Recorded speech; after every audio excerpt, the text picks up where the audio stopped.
Kalaboso ang 5 sangkot umano sa bentahan ng iligal na baril at droga. Ang isa sa mga suspect namatay matapos umanong mag-seizure. May ulat on the spot si Marisol Abdurrahman. Marisol? Grabe, hindi na nga nakapalagpa ang mga suspect sa pagbebenta ng mga iligal na baril at droga matapos ng makorner ng District Special Operations Unit ng QCPD kagabi sa Barangay Pag-asa. Binanmanan ng Grupo Rafi matapos makatanggap ng impormasyon ng QCPD hinggil sa aktibidad nga ng grupo. Nang makorner sila sa Mindanao Avenue, corner North Avenue, ang grupo ay hindi na nga sila nakapalagpa. Arestado ang 4 na sakay ng kotse. Nakuha sa kanila ang iba't ibang klase ng baril, shabu na mahigit 200 gramo ang timbang at pera. Sa follow-up operation ng Rafi, nahuli ang isang babae na siya umunong pinagkukunan ng grupo. Nakuha rin sa kanya ang iba't ibang klase ng baril, meron din ako ang shabu at may pera rin na nakuha. Pero wala roon ang kinakasama ng babae na ayon sa mga otoridad ay isang barangay tanod at siya raw talaga ang source ng mga baril na yun at droga.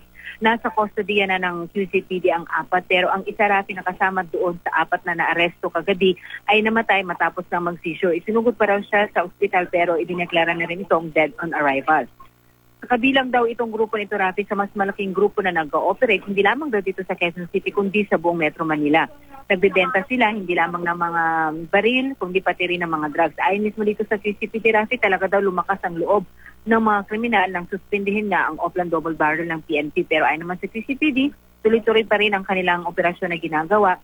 Pero yun nga, simula daw nung nila ay parang naglaylo sila ng konti, ito, sunod-sunod na raw ang mga na-apprehend nila. O durasi itong grupo na ito, in-apprehend sila initially dahil doon sa gun running. At kung na-corner sila, doon na lamang nila nakita na meron din pala itong mga dalang, mga shabu. Rafi? Marisol, mabutit hindi nanlaban ang mga suspect na ito. Meron pa silang mga dalang baril. Nakikipag-cooperate naman daw sila sa mga investigador, Marisol? Alam mo, Rafi, nung kasagsagan ng Oplan Tokhang, ito yung madalas nating biro sa mga otoridad, nanlaban, buti hindi nanlaban. Kasi at this point in time, Rafi, di ba kung isipin nga natin, napakadaming baril nila sa loob ng sasakyan, pero hindi naman daw nanlaban. Kasi naging successful ang parang transaction nung nakabili ng pusher buyer, nung inaresto naman na daw, hindi pumalag.